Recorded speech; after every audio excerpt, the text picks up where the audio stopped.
नमस्कार दोस्तों। Let's crack Rajasthan exam, all Rajasthan exam with us, hope educator, quality content, great learning experience.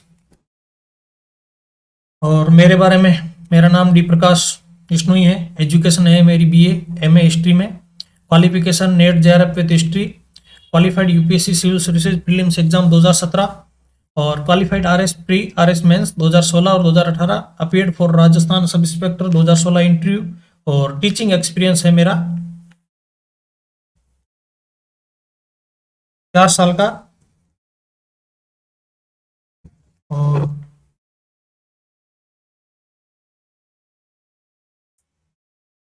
आगे चलते हैं। Crack RPSC with India's largest learning platform, listen to our new anthem, get plus subscription and access unlimited live and recorded course from India's best educator. और subscription आपको कैसे यहाँ शुरू करना है, उसके बारे में रजिस्टर कैसे करना है अनअकैडमी पर बताते हैं आपको।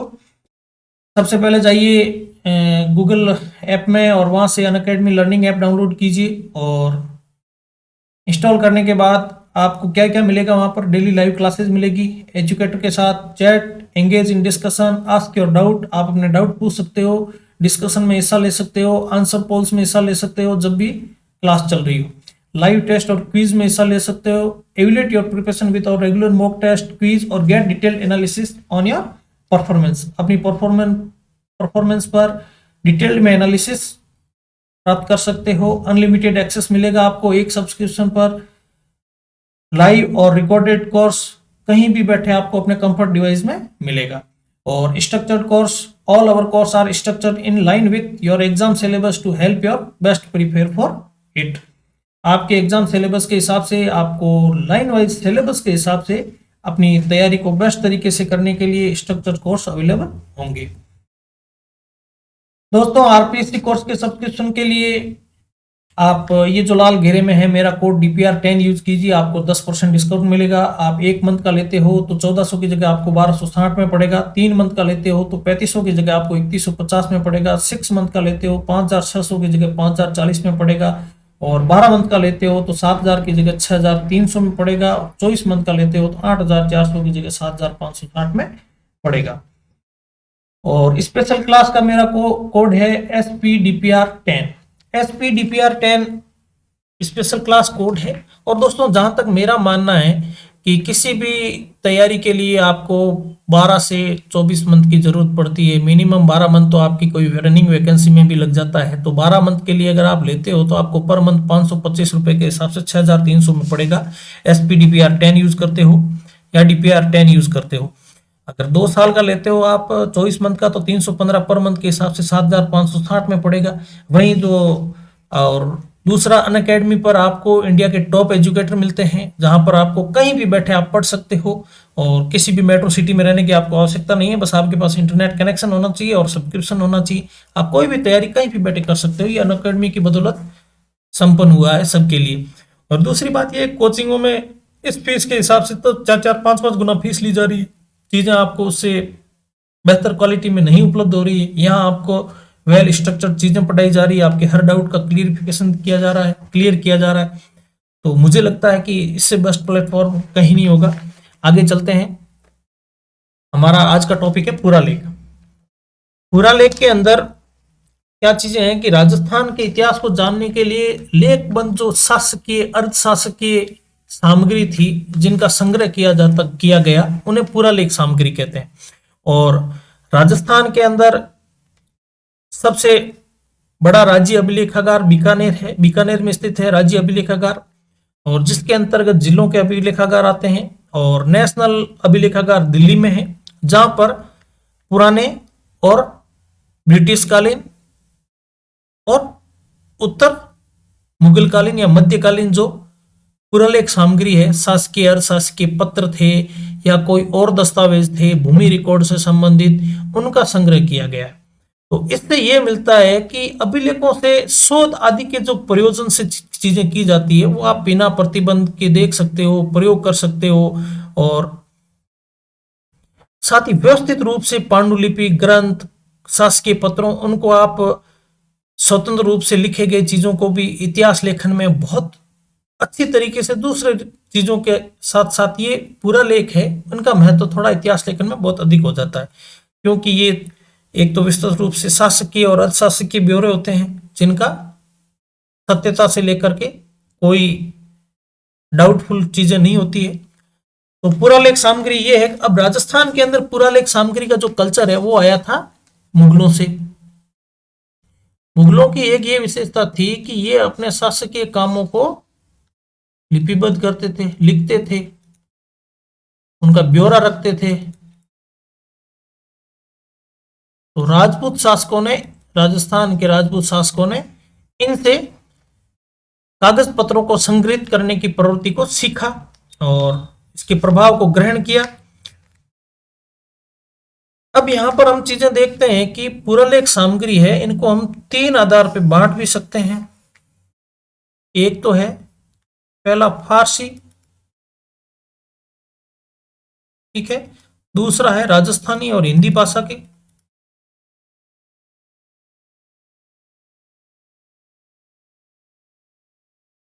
और तीसरा है अंग्रेजी भाषा। ठीक है। अब फारसी के जो थे वो फरमान, मंसूर, रुक्का, निशान, अरदास, सनद, इंसाफ, वकील, रिपोर्ट ये थे। और राजस्थानी हिंदी भाषा के पट्टे, परवाने, बइया, खरीते, खतूत, अर्जियां और रोजनामचे, गांवों के नक्शे, अखबार आदि। और अंग्रेजी भाषा के तो आपको पता ही है, पॉलिटिकल डिपार्टमेंट, टूर, मेमोराइज और records of foreign and political department, ऐसी चीजें थे जिनकी आज के वर्तमान स्वरूप की जो चीजें हैं वो इंग्लिश में। अब हम इनको पॉइंटवार अध्ययन करते हैं। जो 2 नंबर के क्वेश्चन कभी कभार पूछे जाते हैं और 1 लाइन प्रीलिम्स के एग्जाम में भी पूछा जा सकता है। खरीता, निम्न में से खरीता का संबंध है। खरीता उन पत्रों को कहते हैं जो एक शासक के द्वारा दूसरे शासक को भेजे जाते थे। एक राजा दूसरे राजा को जो पत्र भेजता था उसे खरीता कहते थे। ठीक है। अब दूसरा है परवाना। परवाना उन पत्रों को कहा जाता है जो शासक के द्वारा अपने अधीनस्थ कर्मचारियों को भेजे जाते थे। शासक अपने अधीनस्थ कर्मचारियों को जो पत्र भेजता था उनको परवाना कहा जाता था, या अपने से छोटे अधिकारी को लिखा गया प्रशासनिक पत्र परवाना कहलाता है, या शासक के द्वारा अपने अधीनस्थ को जारी किया गया आदेश परवाना कहलाता था। अब तीसरा है वकील रिपोर्ट। मुगल दरबार में राजपूत शासकों द्वारा नियुक्त राजपूत दरबार की जो घटनाएं भेजता था, ठीक है ना, सॉरी,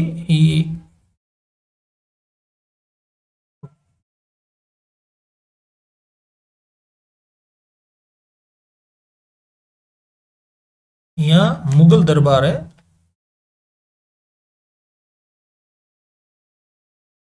मुगल दरबार में राजपूत शासकों द्वारा नियुक्त मुगल दरबार की जो घटनाएं भेजता था वही वकील रिपोर्ट कहलाती है। अर्थात प्रत्येक राज्यों से बादशाही दरबार में वकील नियुक्त किए जाते थे और अपने हितों की रक्षा और सूचना भेजते थे, और इन वकीलों के द्वारा लिखी गई सूचनाएं वकील रिपोर्ट कहलाती है।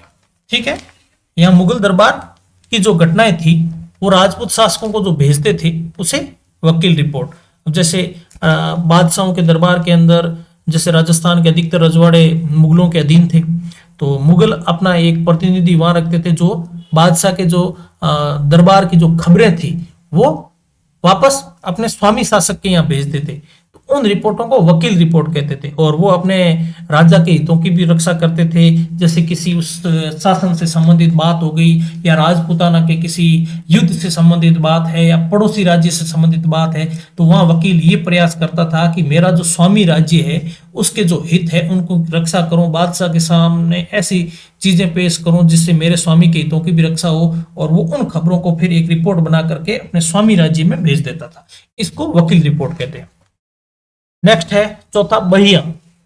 बहियों में राजा के दैनिक कार्यों का संचालन, राजा के जो दैनिक कार्य होता था वो बहियों में लिखा जाता था कि आज राजा साहब ने ये किया, आज राजा साहब ने ये आदेश जारी किया, आज राजा साहब ने इनसे भेंट की, ये बहियों के अंदर लिखा जाता था। ठीक है। पांचवा है फरमान। फरमान मुगल बादशाह के द्वारा जारी शाही आदेश होता था। मुगल बादशाह जो शाही आदेश जारी करते थे उन्हें फरमान कहते थे, और कभी फरमान सार्वजनिक होता था और कभी फरमान मनसबदारों के लिए होता था। फरमान 2 तरह के होते थे, सार्वजनिक 2 आम जनता के लिए किसी प्रकार का आदेश, ठीक है। दूसरा, अपने अधिकारी या मनसबदारों के लिए आदेश।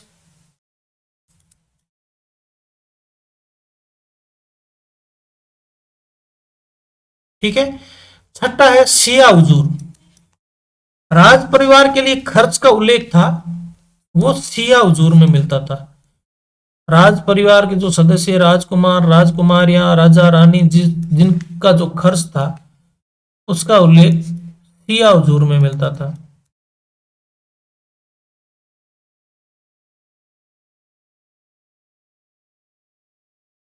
ठीक है। सातवां है दस्तूर कोमवार। दस्तूर कोमवार क्या था साहब? पदाधिकारियों के नाम, जातिवार विवरण दस्तूर कोमवार में मिलते हैं। जैसे पद, नाम, जाति विवरण। आजकल के डॉक्यूमेंट में लिखा हुआ था ना, फलाना आदमी ये पद है, ये नाम है, ये पद है और ये इसकी जाति है। ये उस समय दस्तूर कोमवार कहलाता था। और दस्तूर कोमवार जयपुर राज्य के अभिलेखों की महत्वपूर्ण अभिलेख श्रृंखला भी है। इसका सर्वाधिक इस्तेमाल जयपुर राज्य में होता था। और आजकल वर्तमान समय के सरकारी रिकॉर्डों में भी इसका नाम चेंज है, पर इसको दस्तूर कोमवार का वैसे ही यूज होता है। तोजी रिकॉर्ड, दैनिक व्यय का हिसाब या विवरण तोजी रिकॉर्ड में होता था। सामान्य जो राजकार्य का रोज का व्यय और हिसाब था उसका विवरण तोजी रिकॉर्ड में। और 68 रिकॉर्ड, 68 रिकॉर्ड में भूमि की किस्म, किसान का नाम, भूमि का नाप और लगान का विवरण होता था। जैसे वर्तमान समय में तहसील कार्यालय में पटवारी द्वारा प्रयोग किए जाते हैं जो, उसको उस समय 68 रिकॉर्ड कहते थे। भूमि की किस्म, किसान का नाम और भूमि का नाप और लगान का विवरण 68 रिकॉर्ड में। 10वां है दस्ती रिकॉर्ड। ये दस्ती रिकॉर्ड जोधपुर राज्य का प्रमुख रिकॉर्ड था, जिसके अंदर सब रिकॉर्ड रखे जाते थे, उसको दस्ती रिकॉर्ड कहते थे। और मंसूर है एक प्रकार का शाही आदेश, जिसे बादशाह की मौजूदगी में शहजादा जारी करता था, और उत्तराधिकार युद्ध के बाद जिसे औरंगजेब ने जारी किया था। समझ में आई? औरंगजेब जब राजा बना था तो औरंगजेब के पिता थे, बादशाह बने थे, उनके पिता जिंदा थे, 8 साल तक कारागृह में बंद रहे थे आगरा। तो उस समय औरंगजेब जब आदेश जारी करता था तो उसको मंसूर कहते थे। ठीक है ना? क्योंकि बादशाह ऑफिशियली रूप से मुगलों में जब तक मृत्यु नहीं होती थी तो उन्होंने अपने पिता, उनके पिता ही बादशाह थे एक तरह से, वो शहजादा थे, पर उन्होंने उत्तराधिकार युद्ध जीत लिया था तो कठपुतली की तरह थे, कारागृह में बंद थे, और उनके नाम से जो जारी होता था शहजादे औरंगजेब के नाम से, वो मंसूर कहलाता था। ठीक है। अब 12वां है सनद। सनद एक प्रकार की स्वीकृति होती थी जिसके द्वारा मुगल सम्राट अपने अधीनस्थ राजा को जागीर प्रदान करता था। मुगल सम्राट अधीनस्थ राजा को जो जागीर प्रदान करता था उसे सनद कहते थे। जैसे मुगल सम्राट अकबर है, वो जयपुर के मान सिंह को कोई जागीर प्रदान कर रहे हैं तो उसे सनद कहा जाता था, वो उनके अधीनस्थ राजा थे। ठीक है। 13वां है वाक्या। वाक्या में राजा और राज परिवार की विभिन्न गतिविधि, रस्म और व्यवहार दर्ज होता था। राज परिवार क्या काम कर रहा है, उनकी शादी समारोह, कोई बच्चे के जन्म या किसी अन्य प्रकार की रस्म थी, या एक दूसरे राज परिवार से क्या व्यवहार हो रहा है, वो आदि दर्ज होता था। 14 है खानसामा। खानसामा में वस्तुओं के निर्माण क्रय, राजकीय विभागों से सामान क्रय व संग्रह का कार्य खानसामा में किया जाता था। ठीक है। आगे चलते हैं। अर्जदास्त। अर्जदास्त एक लिखित प्रार्थना पत्र होता था जो कि अधिकारी के द्वारा अपने अधीनस्थ कर्मचारी को भेजा जाता था। अर्जदास्त क्या था? लिखित प्रार्थना पत्र अधिकारी के द्वारा अपने अधीनस्थ कर्मचारी को भेजा जाता था, अर्जदास्त। ठीक है। अधिकारी अधीनस्थ कर्मचारी को जो लिखित प्रार्थना पत्र भेजता था वो अर्जदास्त। और हस्बुल हुक्म, इसके तहत शाही परिवार के किसी सदस्य अथवा सरदार द्वारा प्रेषित आदेश जिसमें किसी व्यक्ति को कोई स्वीकृति दी जाती थी जिसमें बादशाह की सहमति होती है। कोई बादशाह का परिवार का सदस्य या कोई सरदार व्यक्ति को कोई काम की स्वीकृति देता था, जैसे कि भाई आप वहां प्रस्थान कर सकते हो, आप उससे ये वसूल सकते हो, ये कर सकते हो, जो बादशाह के एक तरह से आदेश से तिथि पर जारी करता था कोई शाही परिवार का सदस्य या सरदार, उसे हस्बुल हुक्म कहते थे, हस्बुल हुक्म। ठीक है। 18वां है हकीकत बई, राजा के दैनिक क्रियाकलाप और वैवाहिक संबंधों का उल्लेख, हकीकत बई। और हकीकत बई के अंदर 1857 के भारतीय स्वतंत्रता संग्राम के अंश मिलते हैं। 19वां है कमठाना बई, कमठाना बई में राजप्रसाद बनाने में खर्चा कमठा काम। अपने यहाँ तो पता नहीं पश्चिमी राजस्थान के अंदर कमठा कार्य आज भी जो भवन निर्माण आदि के अंदर मजदूर कार्य करते हैं उनके लिए शब्द यूज किया जाता है। तो इसके नाम से स्पष्ट है कमठाना बाई, राजप्रसाद बनाने में खर्चा, दैनिक मजदूरी आदि का उल्लेख, और दुर्ग निर्माण संबंधी जानकारी मिलती है, और भवन निर्माण संबंधी कमठाना बइयों में जानकारी मिलती है। 20वां है हुकूमत बई, हुकूमत बई में राजा के आदेशों की नकल मिलती है। ठीक है ना, उसके अंदर जो राजा आदेश जारी करता था उनकी नकल है, उसको हुबहू हुकूमत बई में समेट कर रखा जाता था, ताकि भविष्य में राजा के किसी पुराने आदेश का जैसे कोई जरूरत पड़े, जैसे राजा ने कोई आदेश जारी किया किसी सामंत के लिए कि भाई आपको इतनी जागीर प्रदान की जाती है, अब भविष्य के अंदर अगर उनमें क्या शर्तें रखी गई है क्या नहीं है, भविष्य के अंदर उसकी जरूरत पड़ती थी, तो एक बार आदेश जारी कर दिया, वो नकल तो चली गई, पर उसकी हुबहू नकल है वो राजा के वहां सुरक्षित रखने के लिए एक हुकूमत बई में उसकी नकल लिखी जाती थी, उसको हुकूमत बई कहते थे। 21वां है निशान, बादशाह के परिवार के किसी भी सदस्य के द्वारा मनसबदार को अपनी मोहर के साथ जो आदेश जारी किया जाता था वो निशान कहलाता था। बादशाह के परिवार का कोई सदस्य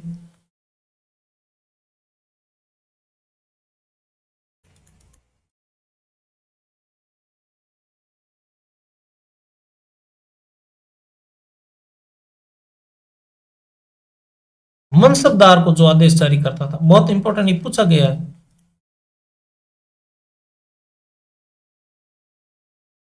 आदेश अपनी मोहर के साथ जो जारी करता था उसे निशान कहते थे। रुक्का, राजा की ओर से प्राप्त पत्र को खास रुक्का कहा जाता था, अर्थात राज्य के अधिकारियों के मध्य पत्र व्यवहार, राज्य के अधिकारी जो आपस में पत्र व्यवहार करते थे या राजा की ओर से प्राप्त पत्र था उसको रुक्का कहा जाता था। अब हम एक बार राजस्थान के इतिहास को जब व्यवस्थित ढंग से शुरू कर रहे हैं तो उससे पहले हम जान लेते हैं कि भाई राजस्थान का इतिहास जब शुरू हुआ है तो क्षेत्रवार राजस्थान के जो स्थान थे जिन्हें अलग अलग कालक्रम में अलग अलग नामों से जाना गया उनको हम मैप के साथ जान लेते हैं। ये पूछे भी जाते हैं, जैसे लूक प्रदेश का संबंध राजस्थान के किन किन जिलों से है, जांगल देश किसे कहा जाता है, और अलग अलग काल में इनका अलग अलग नाम रहा है, कोई जनपद काल का है, कोई महाभारत काल का है, कोई महाजनपद युग का है, कोई मौर्य काल का है, तो अलग अलग प्रदेशों के अलग अलग नाम रहे हैं, तो उनके बारे में हम थोड़ा सा एक बार जान लेते हैं। तो इससे क्या है कि हमारे आगे के जो अध्ययन में है उनमें अपने लिए काफी यूजफुल रहेगा। तो देखते हैं हम महाभारत काल को, और महाभारत काल के अंदर अलवर और जयपुर जिलों का उत्तरी भाग, जयपुर और अलवर जिले का उत्तरी भाग, कुलुक प्रदेश,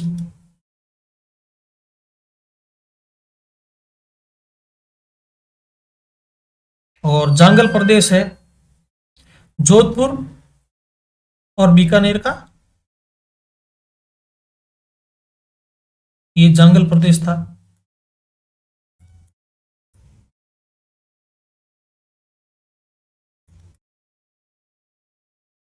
ठीक है, और नागौर का क्षेत्र है जो आई छतरपुर था, ये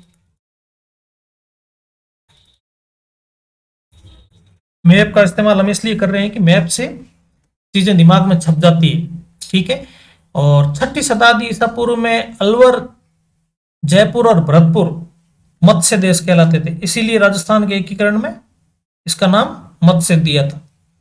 जयपुर, अलवर और भरतपुर मत्स्य देश।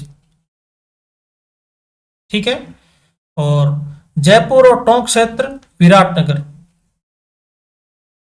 जयपुर और टोंक का क्षेत्र है जो विराटनगर के नाम से। और महाजनपद युग में भरतपुर, धौलपुर, करौली, सूरसेन साम्राज्य।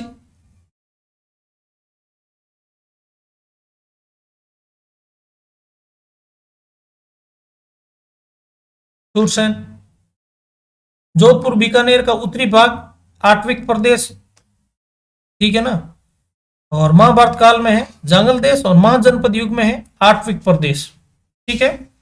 और नागौर क्षेत्र मैंने बता दिया, आई छत्रपुर। सिरोही क्षेत्र है जो ये चंद्रावती, सिरोही का प्राचीन नाम है चंद्रावती। बहुत फेवरेट टॉपिक है आरपीएससी का। और जोधपुर, बीकानेर, नागौर, सपादलक्स, यसावलक्स। जोधपुर, बीकानेर और नागौर संयुक्त रूप से सपादलक्स का क्षेत्र। और जैसलमेर, बाड़मेर क्षेत्र दुंगल या वल।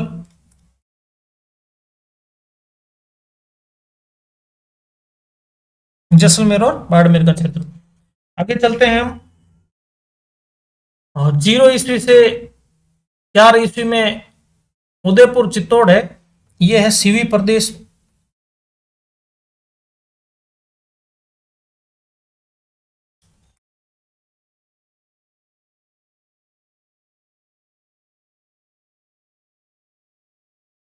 गुप्त काल के अंदर टोंक और कोटा का क्षेत्र।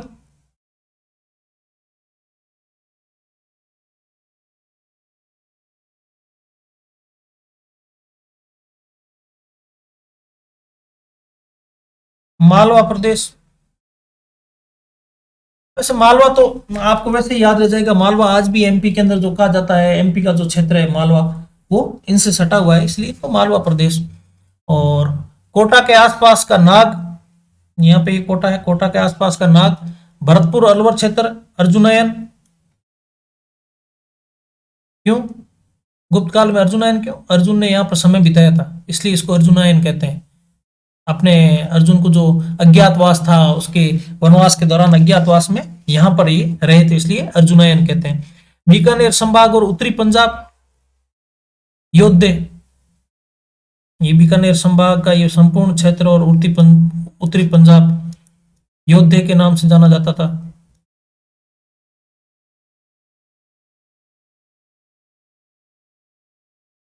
ठीक है। और जोधपुर, बीकानेर और गोड़वाड़ क्षेत्र गुर्जर प्रदेश।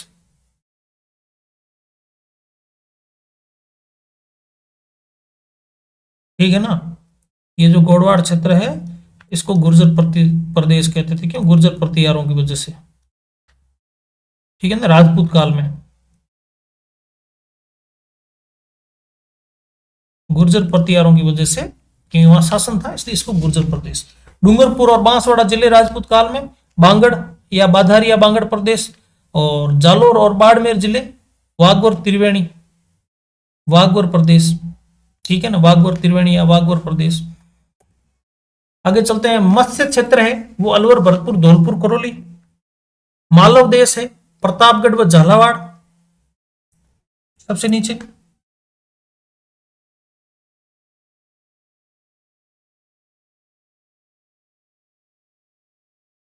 सॉरी, झालावाड़।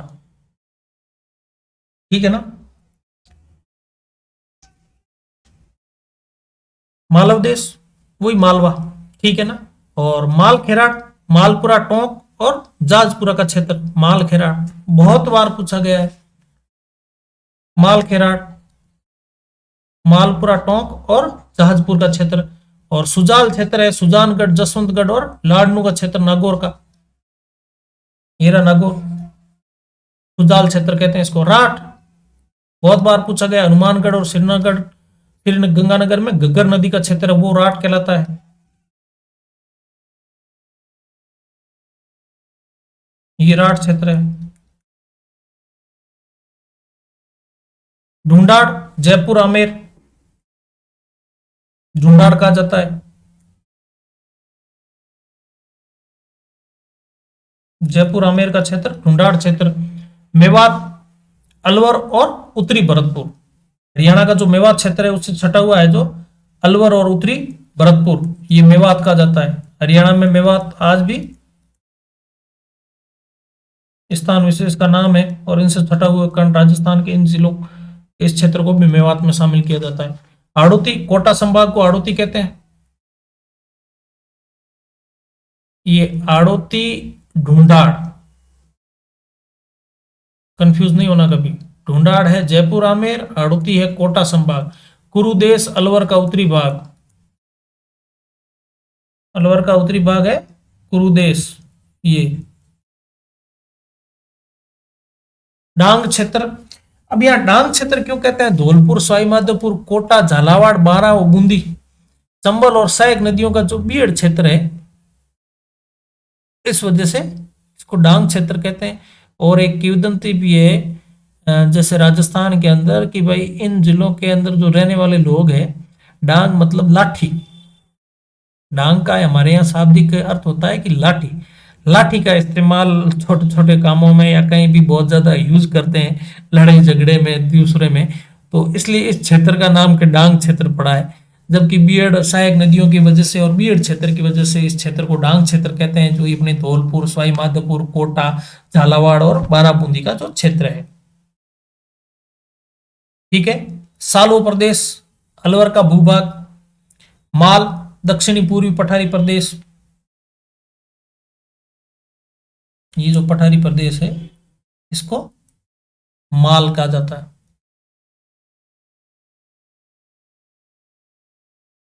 ठीक है। मेरू, अरावली का पर्वतीय प्रदेश।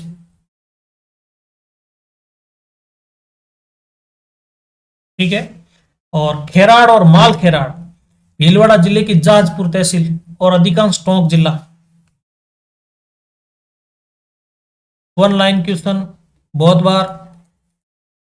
खेराड़ और माल खेराड़, भीलवाड़ा जिले की जाजपुरा तहसील और अधिकांश टोंक जिला। मेवल, डूंगरपुरा, डूंगरपुर तथा बांसवाड़ा के मध्य का भूभाग। डूंगरपुर और बांसवाड़ा के मध्य का भूभाग क्या है? मेवल। थली, उत्तरी मरुभूमि, बीकानेर, चूरू, गंगानगर, हनुमानगढ़। और पश्चिमी राजस्थान के अंदर थल मतलब मरुस्थल, जहां पर बड़े बड़े रेत के टीले हैं, वहां के रहने वाले लोग हैं, उनके लिए थलिया शब्द का यूज किया जाता है। और उस क्षेत्र को हिंदी भाषा में थली कहा जाता है। तो थली का वही क्षेत्र है जहां पर बड़े बड़े धोरे हैं और मरुस्थल है, जैसे बीकानेर, चूरू और गंगानगर और हनुमानगढ़ का क्षेत्र है, उसको थली कहते हैं। यहाँ जैसलमेर और बाड़मेर थली में शामिल नहीं है किताबों के अंदर। ठीक है ना। और थली के क्षेत्र नाम विशेष केवल इन जिलों के क्षेत्रों का है, बीकानेर, चूरू, गंगानगर और हनुमानगढ़, जहां पर आंधियों का भाव थोड़ा अधिक है। ठीक है ना। और आई छतरपुर, नागौर का निकटवर्ती क्षेत्र हम पहले ही पढ़ चुके हैं। मेवाड़, मेदपाट या प्रागवाट, उदयपुर संभाग, मेवाड़ रियासत। मेवाड़ और मेदपाट और प्रागवाट, मेदपाट प्रागवाट इनके प्राचीन नाम है, उदयपुर संभाग। सिवी, चित्तौड़गढ़ का निकटवर्ती क्षेत्र। ये एक चीज ध्यान रखना, राजस्थान के अंदर दो ही जिले ऐसे हैं जिनका भूभाग कटने के बाद फिर शुरू होता है। एक तो ये चित्तौड़, ये रहा जैसे चित्तौड़, और यहाँ पर भी चित्तौड़ का छोटा सा भाग है, तो बीच में उनके मध्य प्रदेश है। दूसरा है अजमेर, अजमेर का साहब यहाँ से पूरा हो गया, और यहाँ का ये भाग है ना, इस जिले के अंदर पाली और इनके बीच, ये भी अजमेर का ही भाग है। ये दो जिले हैं, थोड़ा तथ्य याद रखना। और हमने चित्तौड़ सीवी देख लिया, चित्तौड़गढ़ का निकटवर्ती क्षेत्र। गिरवा, गिरवा है उदयपुर नगर के चारों ओर का पहाड़ी क्षेत्र। ये उदयपुर शहर है ना, उसके चारों ओर पहाड़ियों का एक गोल घेरा है, पहाड़ी क्षेत्र है, उसको गिरवा कहते हैं। ठीक है ना, ध्यान रखना। और भोराट, कुंभलगढ़, गोगुंदा, कुंभलगढ़ से गोगुंदा के मध्य का जो क्षेत्र है वो भोराट कहलाता है। कुंभलगढ़ किला और गोगुंदा उदयपुर, कुंभलगढ़ राजस्थान में, राजसमंद में, उदयपुर और राजसमंद, इनके मध्य का क्षेत्र क्या है? भोराट। भोमट, भोराट और भोमट में अंतर याद कर लेना, कंफ्यूज हो जाओगे। भोराट कुंभलगढ़ और राजसमंद गोगुंदा के मध्य का क्षेत्र, भोमट अरावली का दुर्गम पर्वतीय क्षेत्र, डूंगरपुर पूर्वी सिरोही और उदयपुर जिले।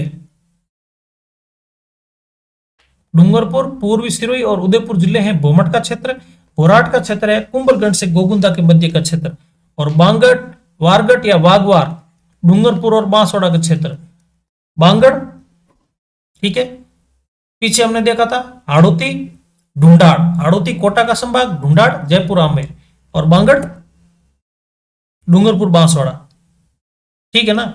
याद रखना, बा का बांसवाड़ा, ड का डूंगरपुर। वारगट या वागवार भी, वारगट भी कहते हैं, वागवार भी कहते हैं, डूंगरपुर बांसवाड़ा का क्षेत्र। भोराट और भोमट में अंतर, भोराट कुंभलगढ़ से गोगुंदा के मध्य का क्षेत्र, भोमट अरावली का दुर्गम पर्वतीय प्रदेश, डूंगरपुर आता है जिसमें पूर्वी सिरोही और उदयपुर जिले। आगे चलते हैं। कांठल प्रतापगढ़ का निकटवर्ती क्षेत्र है, जो है कांठल के नाम से। और छप्पन का मैदान प्रतापगढ़ और बांसवाड़ा के मध्य 56 गांवों का समूह।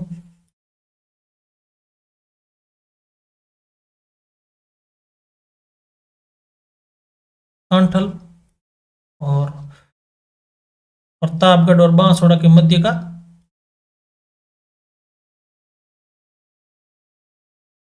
और ये चित्तौड़ में हो गया।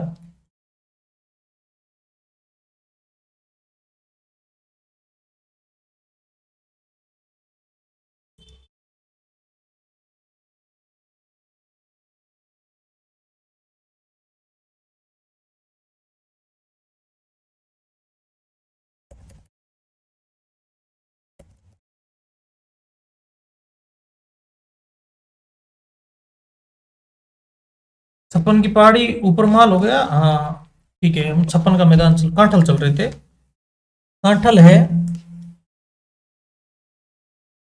प्रतापगढ़ के, ये प्रॉब्लम क्या है, ओके सॉरी। हाँ, 56 का मैदान, 56 गांवों का समूह, जहां से माही नदी का क्षेत्र है। 56 की पहाड़ी है, बाड़मेर के सिवाना और मोगलसल में स्थित। याद रखना, 56 का मैदान और 56 की पहाड़ी कंफ्यूज नहीं होना। 56 का मैदान है 56 गांवों का समूह, बांसवाड़ा डूंगरपुर, सॉरी प्रतापगढ़ बांसवाड़ा।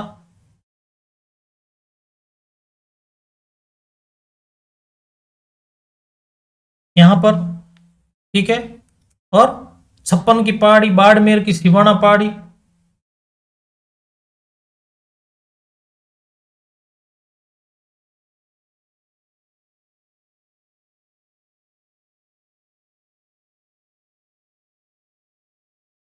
छप्पन पहाड़ियों का समूह है जो। कांठल प्रतापगढ़ का निकटवर्ती क्षेत्र। ऊपरमाल बिजोलिया भैंसरोडगढ़ तक का क्षेत्र। ऊपरमाल का पठार भी है जहां पर। सूरसैन भरतपुर धौलपुर करौली, भरतपुर धौलपुर करौली का क्षेत्र सूरसैन। शेखावटी सिक्कर झुंझुनू चूरू, ठीक है। और मेरवाड़ा अजमेर जिले का दिवेर व राजसमंद का क्षेत्र, मेरवाड़ा अजमेर और राजसमंद का क्षेत्र यहाँ का। और मारवाड़ जोधपुर रियासत, और मरुवाड़ मारवाड़ दोनों नाम है इसके। योद्धे है हनुमानगढ़ गंगानगर का निकटवर्ती क्षेत्र, योद्धे, ठीक है। और जांगल देश जांगलू बीकानेर रियासत, उत्तरी जोधपुर का क्षेत्र जांगल, जाल वृक्ष की अधिकता के कारण इनको जांगल कहते थे। माड़वल और दुंगल जैसलमेर रियासत।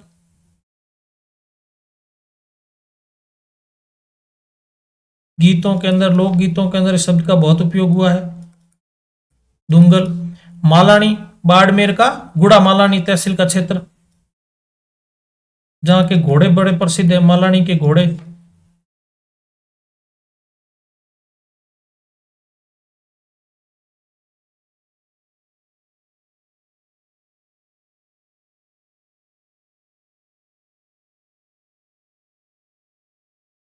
गोडवाड़ पाली, सिरोही और जालोर का क्षेत्र ये है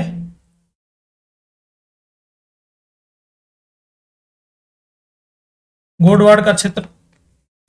जाबलीपुर, ये जाबलीपुर, जालोर का क्षेत्र है जो जाबलीपुर कहा जाता है गुर्जर पटियारों के समय, जाबलीपुर, जालोर। नहड़, नहड़ साहब ये है कि सांचौर, ये जालोर है, जालोर की सांचौर तहसील है। यहाँ पर जब बाड़मेर से लूनी नदी प्रवेश करती है तो लूनी नदी के आसपास का जो कटाव का जो क्षेत्र है उसे नहड़ क्षेत्र कहा जाता है। समझ रहे हैं आप, लूनी नदी के कटाव के क्षेत्र को।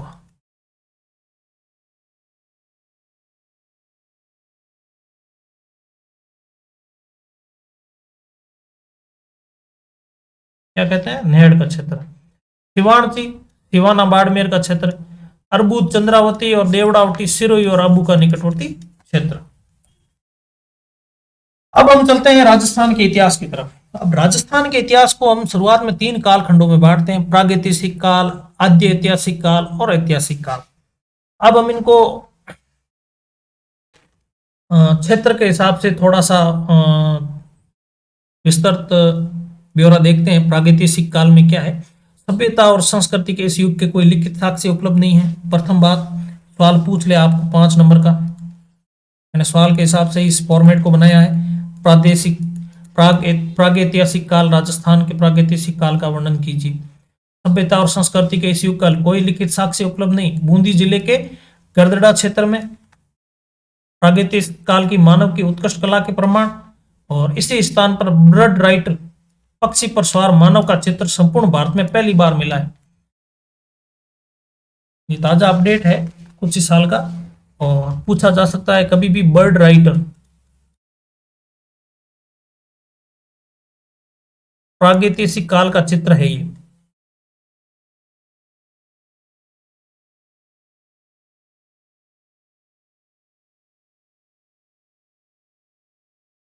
कहां पर मिला है,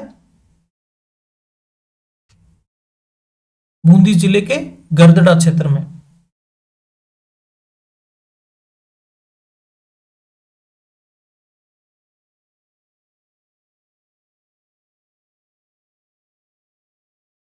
ठीक है, और मानव ने विश्व का प्रथम आविष्कार पहिए के रूप में इसी काल में किया था, और इस काल में सर्वाधिक सामग्री पत्थर से बनी हुई थी, और इसलिए इस काल को पाषाण काल भी कहते हैं। और प्रागैतिहासिक काल को 3 भागों में बांटा गया है।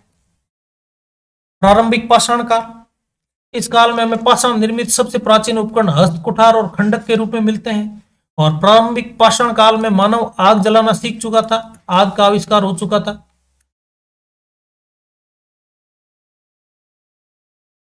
ठीक है, और स्थल कौन से हैं,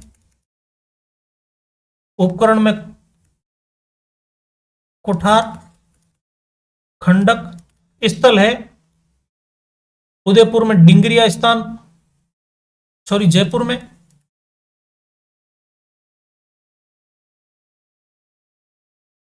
डिंगरिया स्थान, और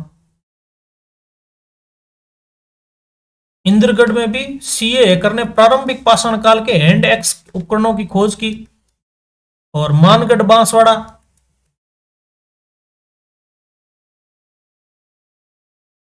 नाथ द्वारा, देवली, ये स्थान है प्रारंभिक पाषाण काल। हस्त, कुठार, खंडक का प्रयोग और मानव आग जलाना सीख चुका था। दूसरा है मध्य पाषाण काल। मध्य पाषाण काल में पशुपालन की शुरुआत हुई।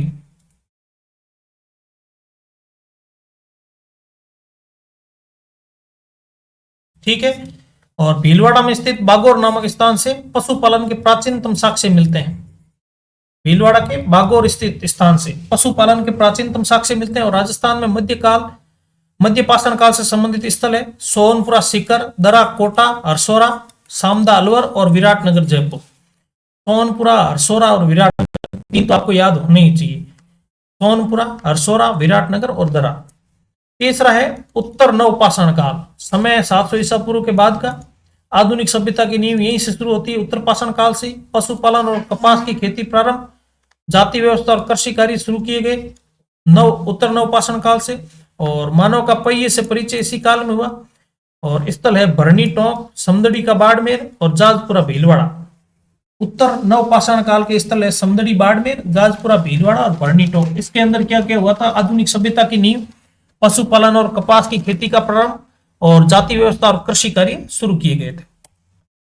और दूसरा हमने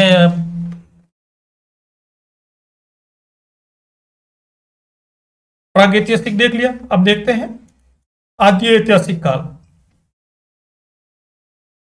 ठीक है, आद्य ऐतिहासिक काल सिंधु घाटी और वैदिक सभ्यता इसी युग की देन है। 2500 ईसा पूर्व से 600 तक का मानव सभ्यता के इस युग की विशेषताएं, व्यक्ति बस्तियां बनाकर रहना सीख गया था, नगरीय जीवन का उदय। ये तो आप चाहे उतनी लिख सकते हैं। व्यापार का उदय, सभ्यता और संस्कृति के लिखित साक्ष्य, लेकिन पढ़े नहीं जा सकते हैं। और इस काल की लिपि को पृष्ठोफेदन या सर्पिलाकार लिपि कहते हैं। ये सीधा शब्द पूछने लायक है 2 नंबर का मेंस का, बुस्ट्रोफेदन। मैंने इसीलिए इसको शामिल किया। 2016 के मेंस के अंदर इसी तरीके का सिंधु घाटी सभ्यता से संबंधित, मूर्ति कला से संबंधित एक शब्द लिखा, सीधा लिखा गया था, बस उसके आगे क्वेश्चन मार्क कर दिया गया था। बुस्ट्रोफेदन क्या है? सिंधु घाटी सभ्यता की लिपि। ठीक है ना। और बाकी तो उस समय की मोहरें मिलना, व्यापारिक साक्ष्य मिलना और कृषिगत और हवन कुंडों का मिलना, विशाल स्नानघर का मिलना, मतलब एक नगरीय और सभ्य जीवन इंसान का शुरू हो चुका था। आद्य ऐतिहासिक काल सिंधु घाटी सभ्यता। तीसरा आता है ऐतिहासिक काल। मानव सभ्यता के इस युग का पूर्ण लिखित, पठनीय और प्रमाणिक सामग्री प्राप्त है। और जैसे हड़प्पा सभ्यता के पुरातात्विक स्थल है आड़, भगवानपुरा, बालाथल, गिलुंड, कालीबंगा, पीलीबंगा, रंगमहल आदि पुरातात्विक स्थल। वैदिक आर्य सभ्यता के समकालीन स्थल सोनारी, बैराट, अनूपगढ़, चक, नो, तरखानावाला, जोधपुरा, बैराट। ऐतिहासिक काल उसके बाद का काल जो भी है, सिंधु घाटी सभ्यता के उत्तर सिंधु घाटी सभ्यता का काल और उसके बाद का काल जो है वो ऐतिहासिक काल।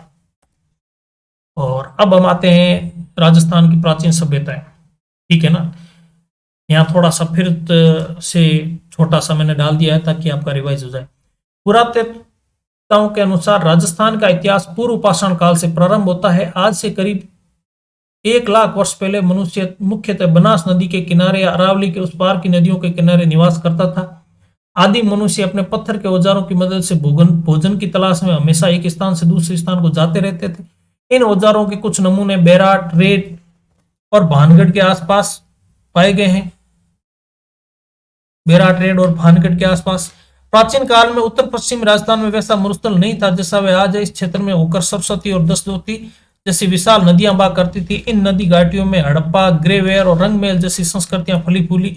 यहाँ की गई खुदाइयों से खासकर कालीबंगा के पास 5000 साल पुरानी एक विकसित नगरीय सभ्यता का पता चलता है, कालीबंगा के पास से।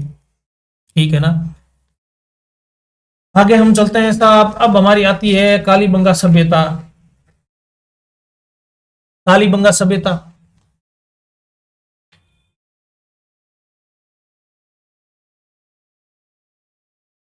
जिला हनुमानगढ़, सरस्वती नदी के किनारे वर्तमान घग्गर नदी। अब इसके समय का है ना, समय का कई जगह कॉन्ट्राडिक्शन है। कहीं पर कालीबंगा सभ्यता 4000 ईसा पूर्व से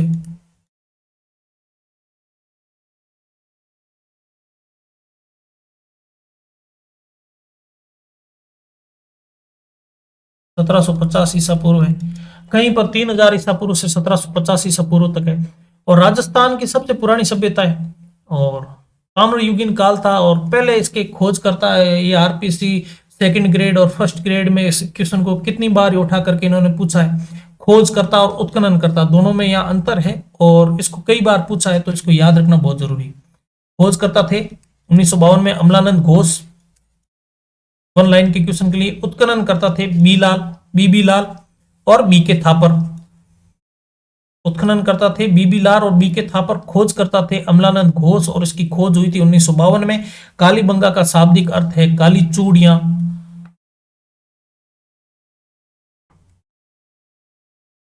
कालीबंगा का शाब्दिक अर्थ क्या है? काली चूड़ियां। ठीक है। और यहां का उत्खनन है जो 5 स्तरों पर उत्खनन किया गया है।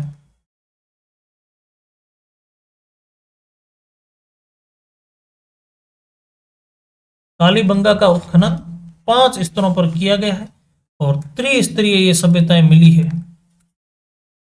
प्रमाणित। पूर्व हड़प्पा, हड़प्पा और उत्तर हड़प्पा। ठीक है ना।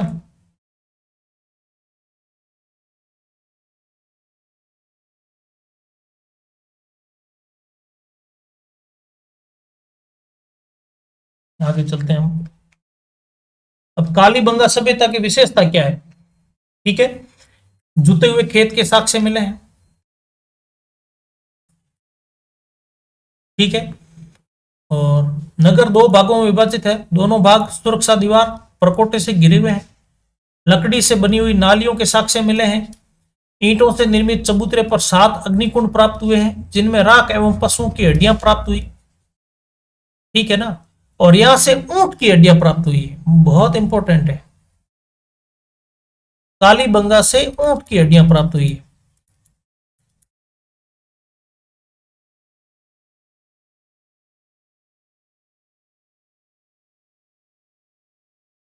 ठीक है ना।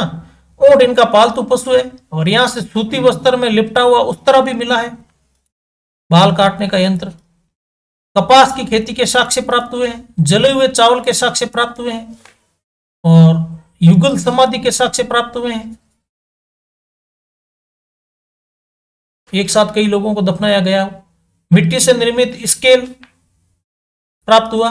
शल्य चिकित्सा के साक्ष्य प्राप्त हुए हैं। बच्चे का कंकाल मिला है। और यहां पर मिट्टी की ईंटों को धूप में पका करके, ईंटों को धूप में पकाकर इस्तेमाल किया गया है।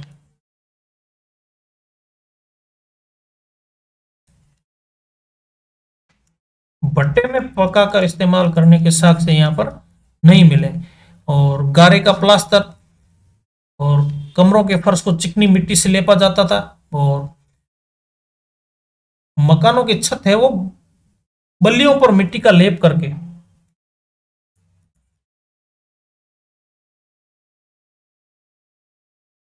बल्लियों पर मिट्टी का लेप करके बनाई जाती थी।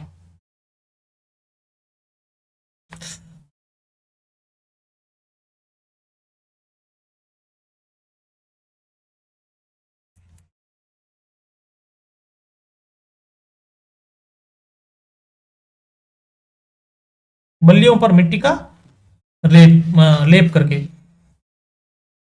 बर्तनों का रंग है लाल है और काली और सफेद रेखाएं खींची गई है।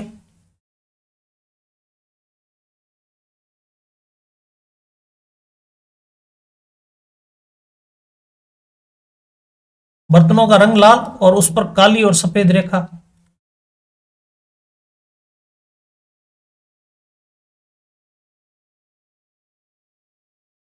बर्तनों का रंग लाल, उस पर काली और सफेद रेखा खींची गई। फूल पत्तियों के अलंकरण के साथ साथ उस पर क्या है? एक मछली है, कछुए और बतख, हिरण की आकृतियां भी है। ठीक है ना। बर्तनों पर पशु पक्षियों की आकृतियां।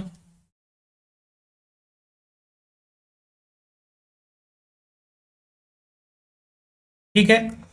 और तांबे की चूड़ियां मिली है। इसी कारण इस कालीबंगा को चूड़ी, इसका नाम है इसलिए चूड़ियां मिलने के कारण कालीबंगा रखा गया। ठीक है ना। और दाएं से बाएं लिखी हुई जो सिंधु घाटी की लिपि थी वही यहाँ पर मिली। हो गया हमारी कालीबंगा सभ्यता का। और कई बार पूछा जा, बड़ा सवाल भी पूछा जा सकता है इस संबंध में, तो मैंने कुछ चीजें और ऐड कर दी है। ठीक है। आगे चलते हैं। आहड़ सभ्यता।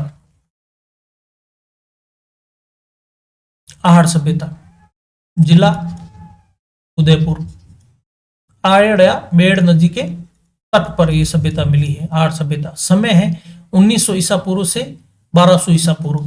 काल है ताम्रपाषाण काल, ठीक है, 1900 से 1200 ईसा पूर्व। उदयपुर, आड़ बेड़त नदी के किनारे। खोजकर्ता 1953 में अक्षय कीर्ति व्यास। खोज करता है अक्षय कीर्ति व्यास, उत्खनन करता है आर.सी. अग्रवाल और एच.डी. सांकलिया। एच.डी. सांकलिया और आर.सी. अग्रवाल आहड़ सभ्यता के खोजकर्ता। उत्खनन करता, खोज करता है अक्षय कीर्ति व्यास। आहड़ का प्राचीन नाम है ताम्रवर्ती नगरी।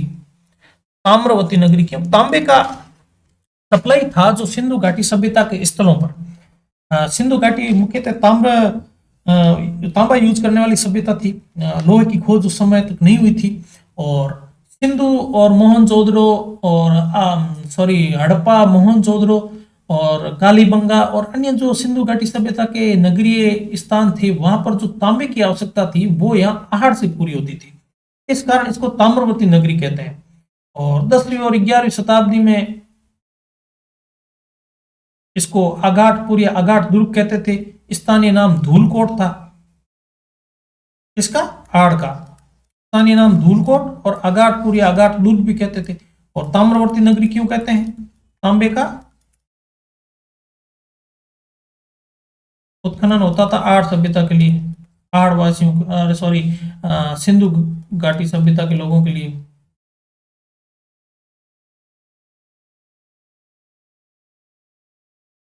और अब दोस्तों कालीबंगा के बारे में एक और विस्तृत पॉइंट, जब हम भारत के इतिहास में विस्तृत तौर पर सिंधु घाटी सभ्यता के बारे में पढ़ते हैं तो ये जो हड़प्पा और मोहनजोदड़ो और इनसे इतर जो बड़े सिंधु घाटी सभ्यता के बड़े नगर थे, उनसे पास पास जैसे कालीबंगा और हरियाणा में और यहाँ पर और नीचे गुजरात साइड में ये जो छोटे छोटे और नगर बसे हुए थे, तो उनका महत्व क्या था? अब यहाँ पर जैसे आहड़ सभ्यता है, आहड़ और हड़प्पा और इनके बीच में जैसे कालीबंगा है, तो ये एक तरह से व्यापारिक जो मध्यस्थ है उनकी भूमिका निभाता था। जैसे आहड़ से तांबे की सप्लाई के लिए एक बीच में मध्यस्थ स्थान है। राजस्थान के अन्य तांबा स्थल है जो जैसे यहाँ झुंझुनू के और वहां जो हम आगे पढ़ेंगे उनके बीच में, तो ये इस तरीके के जो स्थल थे उनका ऑटोमेटिकली व्यापारिक जरूरत के हिसाब से नगरों का विकास हुआ था, और वो नगर फिर एक तरह से स्वयं व्यापार के स्थल बने। और आहड़ सभ्यता है, अब इसकी हम विशेषताएं देख लेते हैं। यहाँ से हमें तांबे की मुहर मिली है, मुद्राएं मिली है। एक मुद्रा पर त्रिशूल और दूसरी पर अपोलो अंकित है। अपोलो से क्या पता चलता है? विदेशी संबंध का। एक मुद्रा पर त्रिशूल और दूसरी पर अपोलो स्थित है, जिसके हाथ में तीर और पीछे तरकस है। तांबा गलाने की भट्टी मिली है। मैंने कहा था ताम्रवती नगरी क्यों नाम मिली, यहाँ से तांबा निकाला जाता था। यहाँ के निवासी शवों को आभूषणों सहित दफनाते थे। यह सभ्यता बनास नदी सभ्यता का हिस्सा थी, इसलिए बनास संस्कृति भी कहते हैं। बहुत इंपॉर्टेंट है, ठीक है ना। तांबा गलाने की भट्टी सीधा सा ताम्रवती नगरी आहड़ है, यह आपको पता होना चाहिए। और शवों को आभूषण सहित दफनाते थे। तांबे की मुहर और मुद्राएं मिली है, ठीक है। अब आते हैं बालाथल सभ्यता। जिला उदयपुर, वल्लभनगर तहसील के पास। नदी है बनास नदी के किनारे। समय है 1900 ईसा पूर्व से 1200 ईसा पूर्व तक। आहड़ सभ्यता से संबंधित ताम्र युगीन स्थल है। एक सहवर्ती नगर है जो तांबा निकालने के काम आता था और सप्लाई के तारक नगर की तरह काम करता था। और खोज करता, उत्खनन करता है वीएन मिश्र, वीरेंद्रनाथ मिश्र। 1993 में इसकी खोज हुई थी। यहाँ की विशेषता क्या है? एक बड़ा भवन, दुर्ग, सांड और कुत्ते की मूर्तियों के साथ तांबे के आभूषण। मिश्रित अर्थव्यवस्था के साक्ष्य मिले हैं। कृषि के साथ साथ पशुपालन का प्रचलन था। मिश्रित अर्थव्यवस्था के साक्ष्य, ठीक है, कृषि के साथ साथ पशुपालन। बालाथल सभ्यता, उदयपुर, याद है? आगे चलते हैं। गिलुंड सभ्यता। गिलुंड और ताम्र स्थल है। ये एक राजसमंद में वर्तमान में तहसील है। और खोज करता, उत्खनन करता है वीबी लाल। 1957-58। आहड़ सभ्यता से संबंधित ताम्र युगीन सभ्यता बनास नदी के किनारे विकसित हुई और 1500 ईसा पूर्व की सभ्यता है। खोज करता और उत्खनन करता वीबी लाल है। सैम खोज भी इन्होंने की और उत्खनन भी इन्होंने किया। 57-58। जिला राजसमंद, गिलुंड की राजसमंद में गिलुंड एक तहसील है, उसी के नाम पर इसका नाम गिलुंड सभ्यता पड़ा और 1500 ईसा पूर्व पुरानी है। और ताम्र युगीन सभ्यता है। गणेश्वर सभ्यता, और यहां पर सबसे महत्वपूर्ण गिलोन के बारे में एक और आपको बताता हूं कि गिलोन के अंदर उत्खनन जो 57-58 का तो हुआ, पर 1998-2003 में यहाँ पर एक बार और उत्खनन हुआ, जिसमें पेंसिल्वेनिया विश्वविद्यालय था जो यूएस का, वहां के जो प्रोफेसर गैगरी थे कौशल, उनके निर्देशन में भी गिलोन में उत्खनन किया गया है। और यहाँ पर साक्ष्य के तौर पे देखें तो एक मकान के अवशेष है जिसमें धूप में सुखाई गई कच्ची ईंटों से बना हुआ है, और दीवारों के बीच में अनाज भरने की कोठी और चूल्हे के अवशेष भी मिले हैं।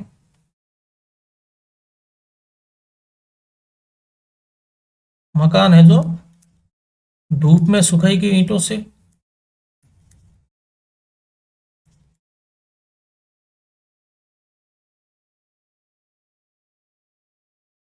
अनाज की कोठी और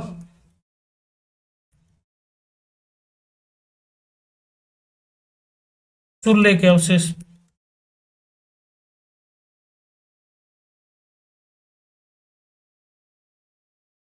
और 5 प्रकार के मृद बांड भी है, सादे, काले, पालिशदार, भूरे, लाल, काले चित्रित, और मिट्टी के खिलौने भी मिले हैं।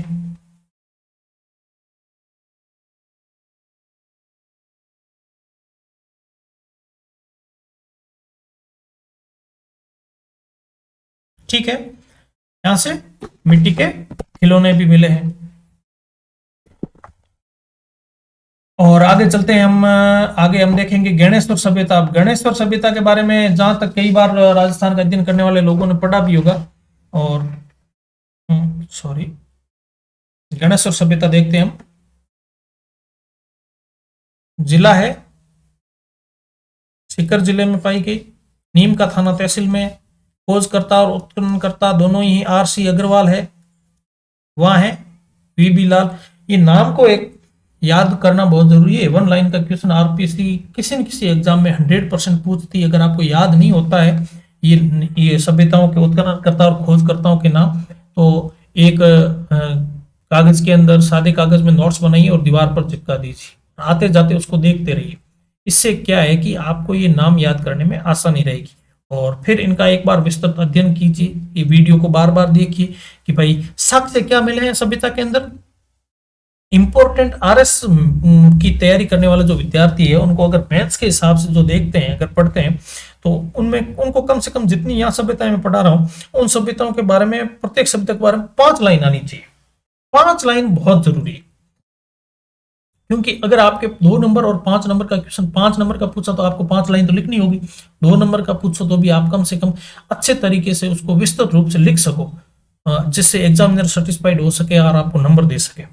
ठीक है, अब यहाँ हम गणेश्वर सभ्यता के बारे में देखेंगे। खोजकर्ता उत्खननकर्ता कौन है? आर.सी. अग्रवाल। और नदी, किस नदी के किनारे है? कांतली नदी के किनारे गणेश्वर सभ्यता। याद रखना। समय 2800 ईसा पूर्व। काल ताम्रयुगीन सभ्यता है। विशेषता, मछली पकड़ने का कांटा मिला है, तांबे से निर्मित कुल्हाड़ी मिली है। याद रखना, मछली पकड़ने का कांटा और तांबे से निर्मित कुल्हाड़ी, और शुद्ध तांबे निर्मित तीर, भाले, तलवार, बर्तन, आभूषण और सुइयां मिली है। ठीक है ना। गणेश्वर भी तांबे का उत्खनन या निकालने का स्थान था, और ये यहां से भी तांबा हड़प्पा, मोहनजोदड़ो आदि स्थानों पर व्यापार के माध्यम से भेजा जाता था, गणेश्वर से। ठीक है ना। दूसरा, गणेश्वर में क्या है, और तांबा यहाँ बहुत मात्रा में, और सबसे महत्वपूर्ण बात है जो मैंने यहाँ आपको यहाँ इसलिए नहीं लिखी कि बाद में आपको याद रहे, इसलिए अलग से लिखूंगा। यहां पर मकान बनाने के लिए पत्थर का इस्तेमाल हुआ है।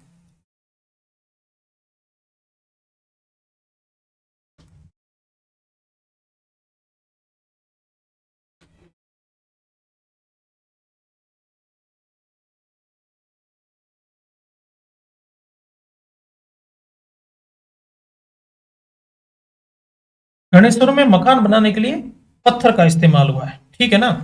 और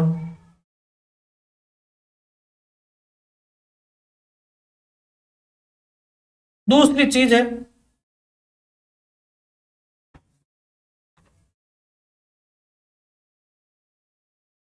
बस्ती को बाढ़ से बचाने के लिए, इस नदी कांतली नदी की बाढ़ से बचाने के लिए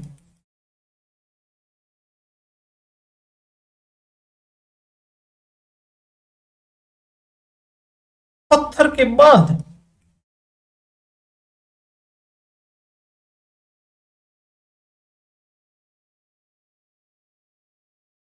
निर्माण के साथ से मिले हैं।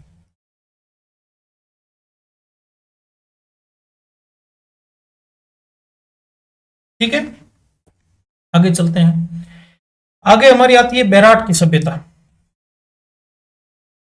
जिला जयपुर, नदी बाणगंगा, बाणगंगा नदी के किनारे, समय 600 ईसा पूर्व से 1 ईस्वी, काल लोहयुगीन सभ्यता है, खोजकर्ता और उत्खननकर्ता दयाराम साहनी, बैराट के दयाराम साहनी।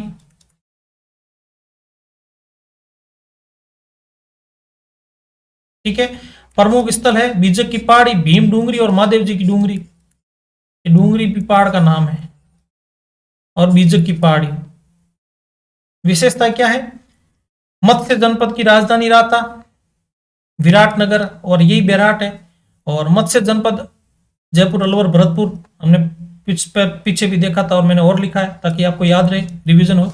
और विराटनगर ही बैराट का प्राचीन नाम है, मत्स्य जनपद की ये राजधानी थी।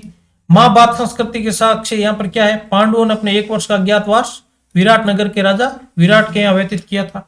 ठीक है, और यहाँ पर सिंधु घाटी के समकालीन और मौर्यकालीन अवशेष भी मिले हैं। ठीक है,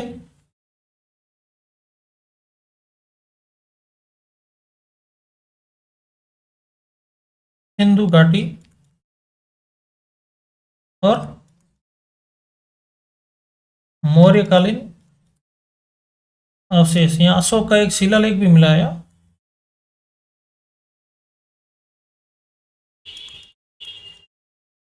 ठीक है ना, उत्खनन तो हमने देख लिया, दयाराम साहनी।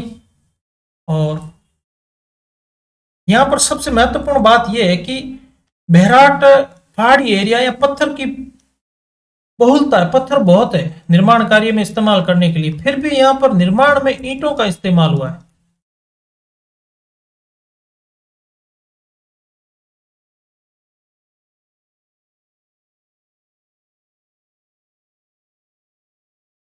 ठीक है ना, यहाँ पर भवन है, मठ है, स्तूप है, और बौद्ध धर्म का ये बहुत बड़ा केंद्र था बैराट। ठीक है ना, यहाँ पर एक 6-7 कमरों का खंडर मिला है, जिसे इतिहासकार उसको बौद्ध मठ मानते हैं, पुरातत्ववेत्ता उसे खंडरनुमा जो स्थान है उसे बौद्ध मठ के नाम से इंगित करते हैं। कहते हैं फिर इंडो ग्रीक शासकों के आक्रमण से ये नष्ट हो गए थे, और फलाना फलाना। और चांदी की 8 पंचमार्क मुद्राएं भी मिली है, और जिस इंडो ग्रीक शासकों की है जो मुद्राएं,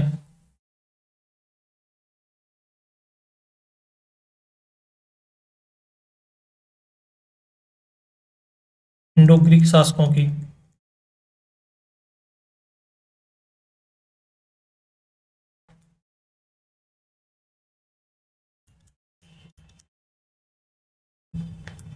जिससे ये पता चलता है यहाँ पर यूनानी शासकों का अधिकार।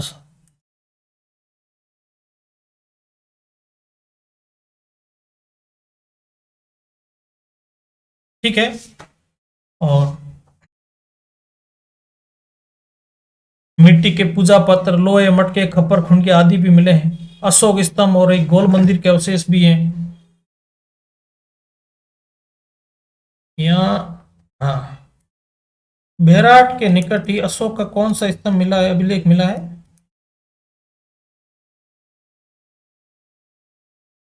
अशोक का भाब्रू अभिलेख मिला है। ठीक है ना, याद रखना, अशोक का भाब्रू अभिलेख है जो अशोक को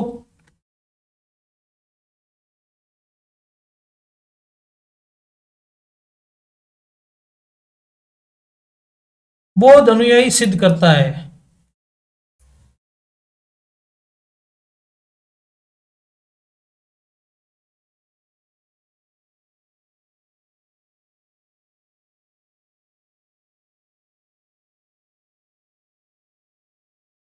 ठीक है ना।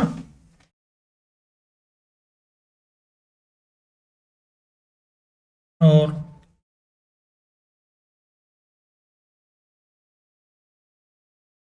एक तथ्य और लिख दो, चीनी यात्री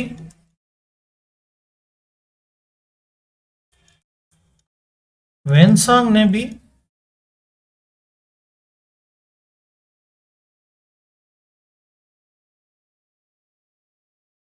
विराटनगर का उल्लेख किया।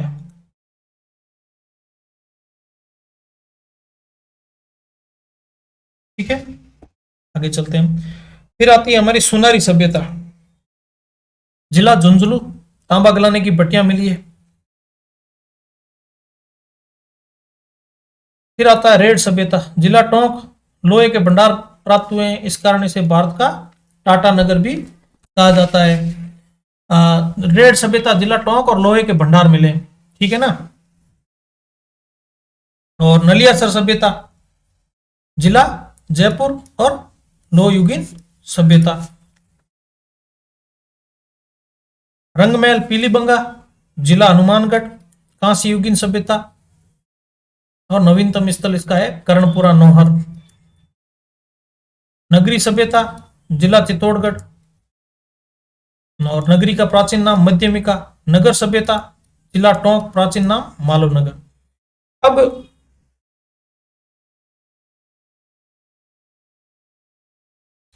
नगरी सभ्यता है ना, ये मध्यमिका नाम क्या है, प्राचीन नाम कहां पर उल्लेखित है? ये मध्यमिका प्राचीन नाम पाणिनि की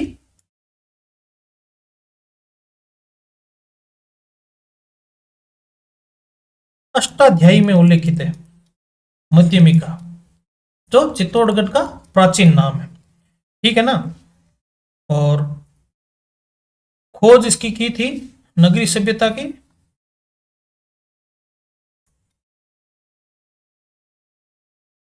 कार्लाइल ने, और आरजी भंडारकर ने उत्खनन किया।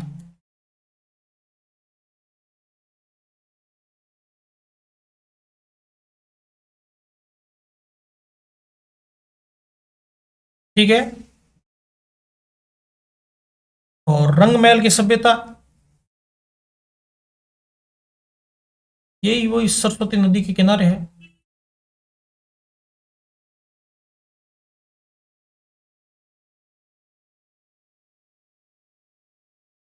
ठीक है। और इसका उत्खनन था स्वीडन के थे साहब श्रीमती अनारिड साहिबा। ठीक है ना। खोज और उत्खनन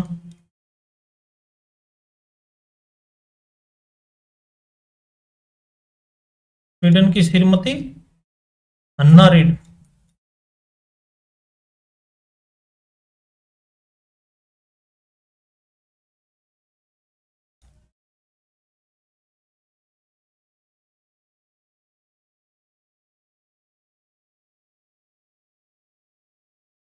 श्रीमती अन्ना रीड ने यहाँ किया था।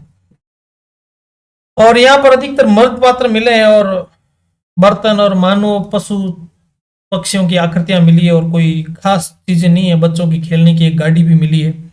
और इतने जो इम्पोर्टेंट चीज थी, जो मिस थी, वो मैंने यहाँ लिख दी है।